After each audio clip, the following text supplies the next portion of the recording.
dendam yang ada dalam keluarga hanya akan membawa kehancuran. Bagaimana agar hal ini tidak terjadi? Tonton terus video ini sampai selesai. Jangan di-skip agar kita mendapatkan solusi yang terbaik, membawa keluarga kita bahagia. Sebelum lanjut videonya, jangan lupa like dan subscribe, dan jangan lupa nyalakan lonceng notifikasinya agar mendapatkan video-video terbaru dari kami. Dan untuk sahabat-sahabat Damar yang merasa terberkati atas video ini, silahkan share video ini ke keluarga dan teman lainnya, karena betapa indahnya berbagi kebaikan. Shalom Aleichem, senang bisa menjumpai sahabat keluarga Damar. Doa dan harapan kami, seluruh sahabat keluarga Damar dalam keadaan sehat selalu dan dalam perlindungan Tuhan. Sahabat keluarga Damar, saat ini kami mau berbagi untuk kita sekalian tentang keluarga bahagia dan dendam membara. Hubungan kakak beradik adalah suatu hubungan yang begitu erat karena diikat oleh hubungan pertalian darah dan ikatan emosional yang sangat kuat. Sehingga di antara kakak beradik akan selalu saling menolong, saling menjaga, dan saling support. Ini akan terjadi apabila orang tua menjalankan tugasnya dengan benar sebagaimana yang diinginkan oleh Tuhan. Tetapi pada kenyataannya masih banyak kita dapat temukan hubungan kakak beradik yang tidak harmonis, bahkan berujung kepada saling mendendam. Dalam pengalaman pelayanan kami banyak membantu dan menyaksikan bagaimana hubungan kakak beradik menjadi rusak, bahkan satu dan lain saling membenci, bahkan juga mendendam dan sampai kepada keturunan mereka. Memang ada banyak faktor yang menjadi pemicu dari hubungan yang retak di antara kakak beradik. Dan umumnya yang kami temukan adalah tentang warisan dari orang tua. Setelah orang tua meninggal, warisan yang ditinggalkan orang tua menjadi sumber keributan di antara kakak beradik. Hubungan menjadi retak, seolah-olah mereka tidak saling kenal. Bahkan yang lebih menyedihkan kami, di antara kakak beradik yang kembar bahkan permusuhannya luar biasa. Kalau mereka bertemu misalnya dalam satu pertemuan itu bisa terjadi keributan. Padahal mereka kembar, artinya mereka lahir dalam jarak waktu yang sangat dekat. Tetapi mengapa permusuhan, kebencian itu terjadi? Padahal mereka diikat oleh satu pertalian darah. Mereka dari ibu yang sama. Ikatan emosional yang begitu kuat. Tetapi dalam perjalanan, hubungan kakak beradik ini tidak ubahnya adalah hubungan permusuhan. Begitu rapuhnya hubungan kakak beradik ini. Bagaimana keluarga bisa bahagia kalau hal ini terjadi?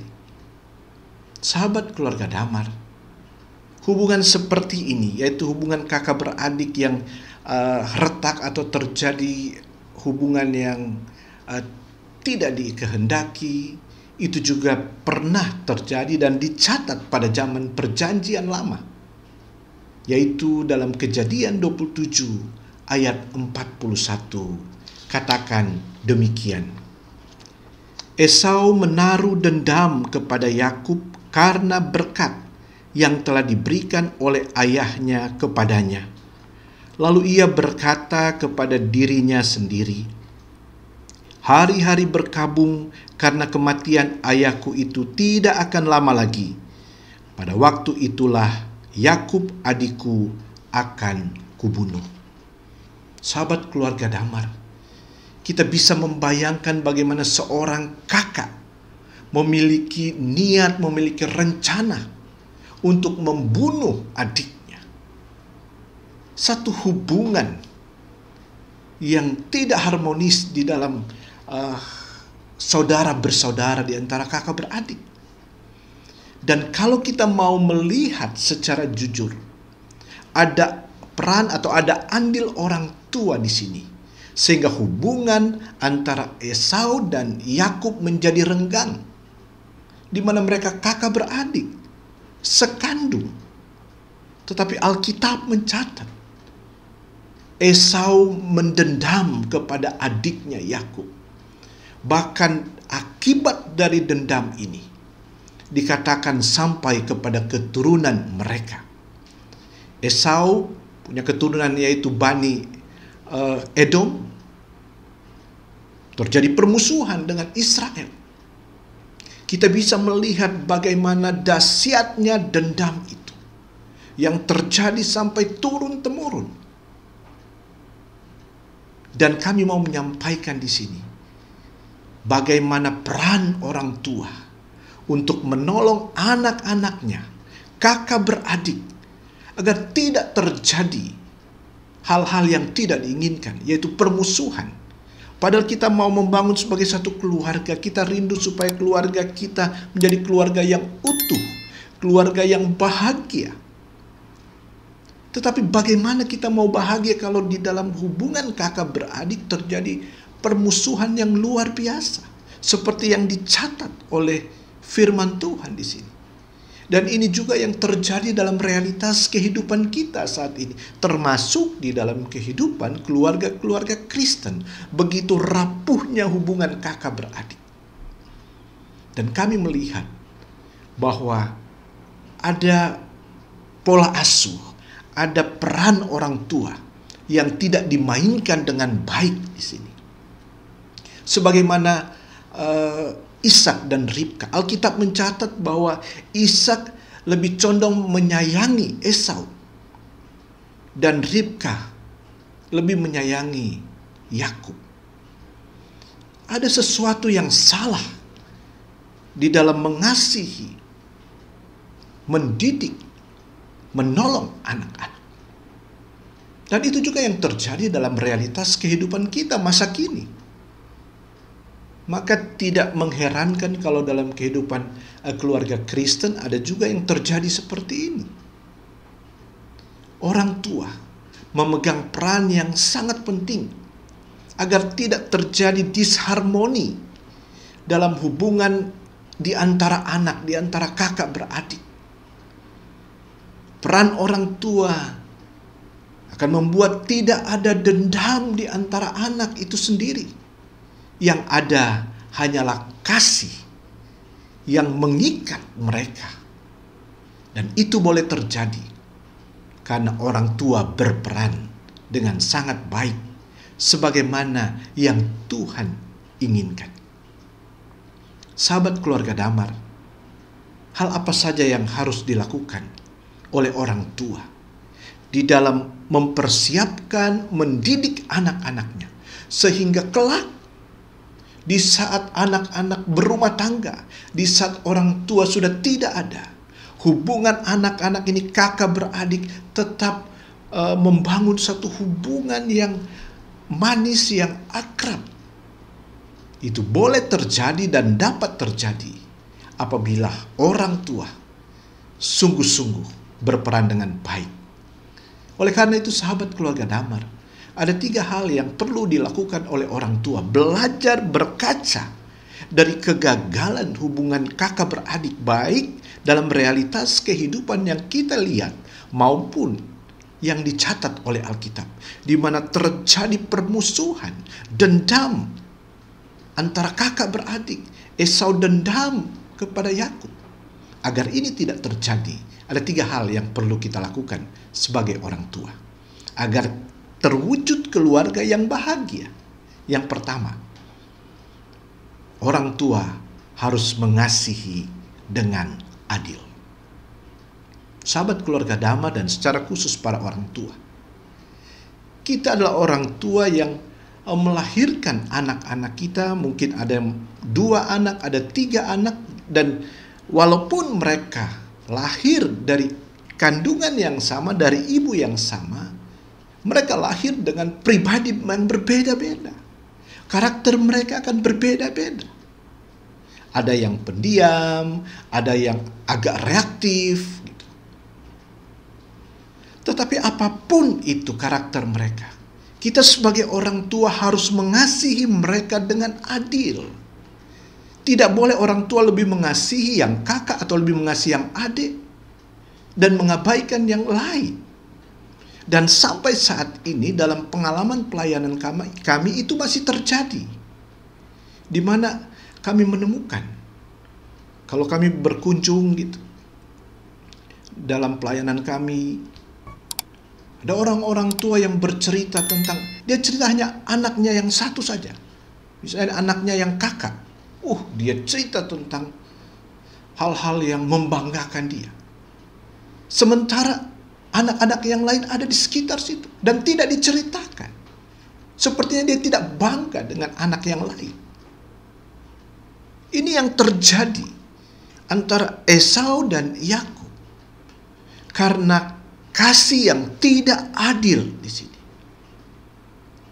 Apapun keberadaan anak-anak kita, sebagai orang tua, kita harus mengasihi mereka sama. Kepada ketiga anak kami selalu katakan kepada mereka bahwa papa dan bunda mengasihi kalian sama. Tidak ada satu yang lebih disayang daripada yang lain. Ketiga anak-anak kami punya karakter yang berbeda-beda. Tetapi apapun karakter mereka, secara manusia memang mungkin ada yang menjengkelkan.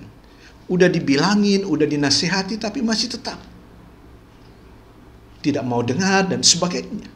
Tapi apapun itu, kasih kita harus tetap sama kepada anak-anak kita. Dan kami sampaikan kepada ketiga anak-anak kami, papa dan bunda tetap sayang kepada kalian sama. Oleh karena itu, sahabat keluarga Damar, bagi kita orang tua, agar anak-anak kita kelak, mereka tetap saling mengasihi satu dengan yang lain. Maka yang pertama, kasih yang adil. Mengasihi mereka dengan adil, tidak pilih-pilih kasih. Itu yang harus kita lakukan. Yang kedua, kita tidak menceritakan kekurangan anak kita kepada orang lain. Termasuk kita tidak menceritakan kekurangan kakaknya kepada adiknya dan sebaliknya. Tidak boleh sama sekali. Biarlah kekurangan anak-anak kita itu menjadi bagian kita. Simpan, doakan. Bukan kita ceritakan. Ada begitu banyak orang tua, sadar atau tidak, suka menceritakan, bahkan mempermalukan dalam tanda kutip anaknya. Anak saya ini malas dan sebagainya. Akhirnya, tanpa orang tua sadari, anak terluka. Dan dampak dari itu dia bisa tidak suka dengan kakaknya, tidak suka dengan adiknya, karena orang tua menceritakan keburukan dia, sementara saudaranya yang lain tidak. Ada juga orang tua yang ceritakan tentang kakaknya kepada adiknya dan sebaliknya. Saya mau katakan, itu hal yang tidak boleh kita lakukan. Apalagi kelak misalnya anak-anak kita sudah berumah tangga. Bahkan kita ceritakan kepada anak mantu kita, kita ceritakan tentang kekurangan anak kita yang lain. Ini berbahaya. Kita tidak tahu kualitas rohani dari anak mantu kita. Dan ini bukan membawa sesuatu yang baik, justru sesuatu yang buruk dalam hubungan. Oleh karena itu, para orang tua, kalau kita menemukan kekurangan anak kita, ingat itu juga bagian dari kekurangan kita sebagai orang tua. Oleh karena itu, jangan diceritakan, disimpan saja. Kalau kita mau ceritakan kepada anak yang bersangkutan, dan kita doakan dia, tapi kita tidak beberkan keburukan, kekurangan dia kepada orang lain, siapa saja. Yang terakhir, tanamkanlah kepada anak-anak kita, kakak beradik di antara mereka, untuk saling mengasihi. Kasih itu harus menjadi pengikat di antara mereka. Itu harus terus-menerus kita sampaikan kepada mereka. Sekalipun nantinya ada kesalahpahaman, ingat, kasih harus mengikat hubungan kalian. Orang tua harus terus mengingatkan, mengajarkan berulang-ulang dan terus-menerus kepada anak-anak. Dengan kita menyampaikan hal itu, dengan kita lakukan hal itu, maka saya percaya tidak akan ada dendam di antara anak-anak kita. Dan keluarga akan mengalami kebahagiaan. Inilah yang ingin kami sampaikan, sahabat keluarga damar. Ingat, dendam membara tidak akan membawa kebahagiaan. Oleh karena itu, buang semuanya itu. Biarlah kasih yang mengikat dalam kehidupan keluarga kita. Dan orang tua, jalankanlah peranmu dengan benar. Biarlah apa yang kami sampaikan ini boleh menjadi berkat bagi seluruh sahabat keluarga damar. Shalom Aleichem.